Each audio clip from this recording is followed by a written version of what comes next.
Hey there, students.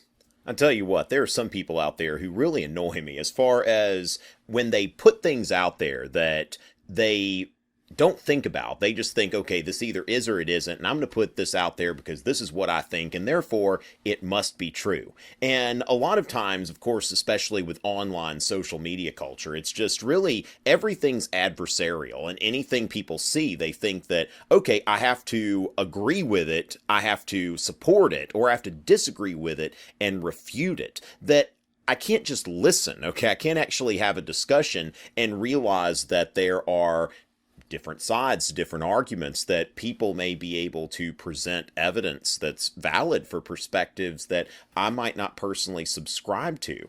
And I think this is really something that's lacking in civil discourse in this country. Civil discourse being when we actually discuss things and we're listening, we're respecting what someone else is saying, we are taking it in, and we're not just trying to persuade the other person, that we're actually having a two-way discussion where people actually learn things on both sides. And the objective is maybe for me to get a perspective that I hadn't gotten before, rather than to try to make everyone think like me. So enough about annoying people. Let me shout out real quick to some people who don't annoy me, or at least I hope they don't. I'm going to meet them later this month. Miss Walker's A-Push class at New Hope High School in Alabama.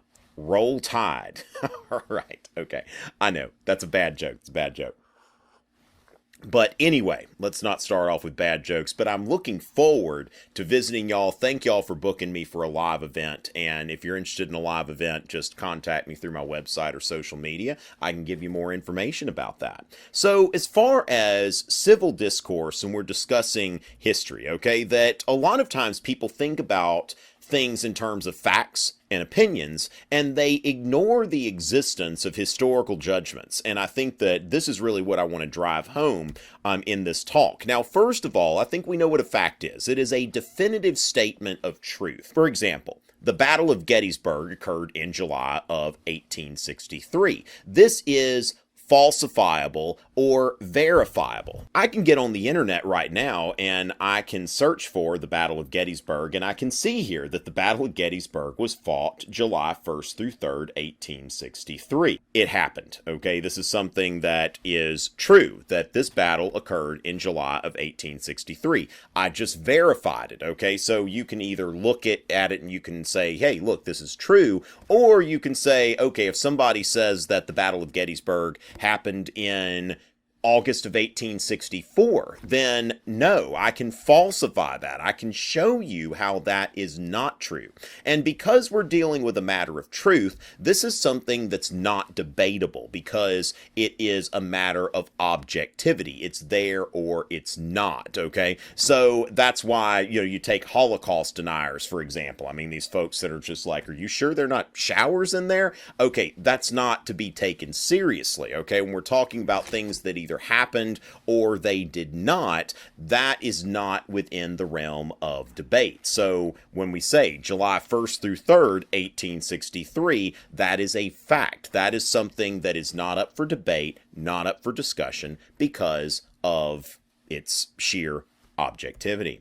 Now, an opinion. Now, this is an arbitrary statement of preference. So if somebody says Jeb Stuart, the Confederate general, had a really cool beard, it doesn't require any support, and it's not debatable because of its relativity, okay? So when somebody says, wow, that's a cool beard, somebody else says, ooh, that's kind of repulsive, okay? But it is really a matter of personal taste, and it does not require any kind of proof or any kind of evidence to support it. It's not an argument per se. It is just an arbitrary statement.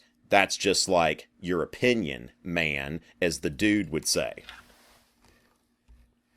So neither facts nor opinions are debatable. Now, facts because of their objectivity, and opinions because of their relativity. So if I say I like strawberry ice cream, that's not something that we're going to have a debate or any kind of serious discussion about, because there aren't parameters for discussion. This is purely relative.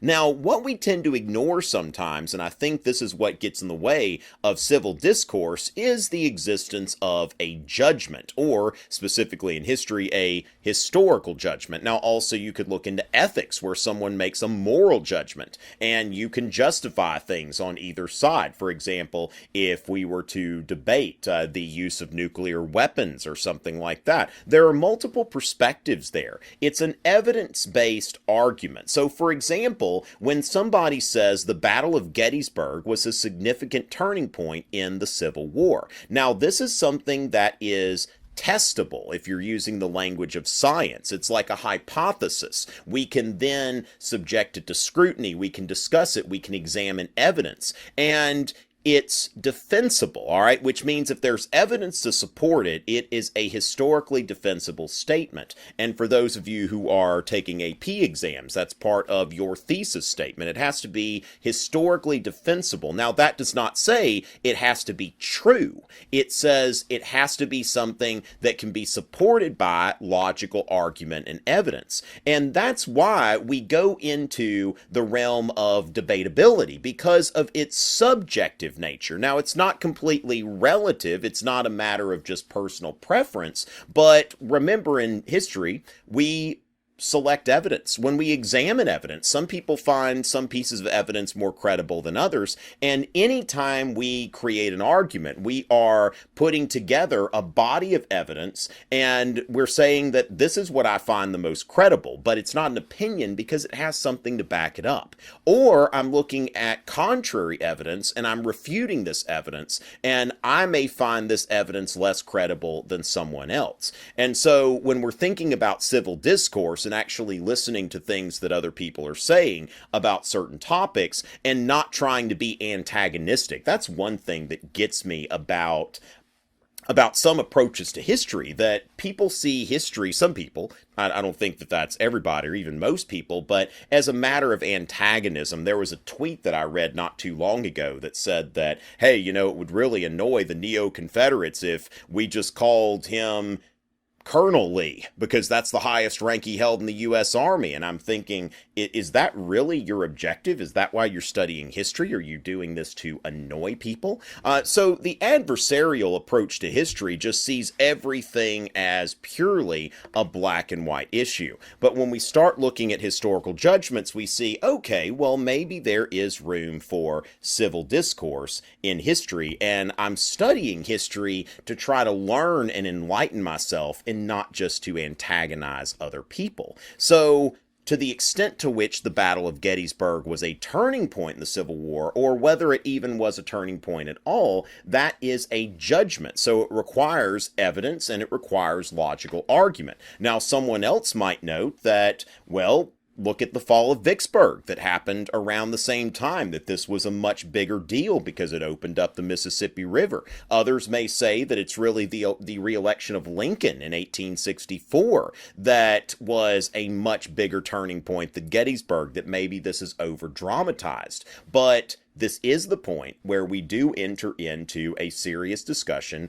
and we realize that history, when it comes down to it, the stuff actually worth studying is not a list of names and dates and happenings, but it is about the judgments that people make, the evidence that people examine, and the constant back and forth of the discourse, that it's always an open question as long as we're in the realm of judgment and we're not getting into the realm of fact. We're not getting into the realm of truth. So hopefully this is something that's helpful. Let me know what you think about this. Feel free to leave a comment. In fact, you want to like the video and comment. I certainly support that. And remember that I've got plenty of other stuff. Subscribe if you haven't already. Look me up on social media. And remember, it is always a pleasure.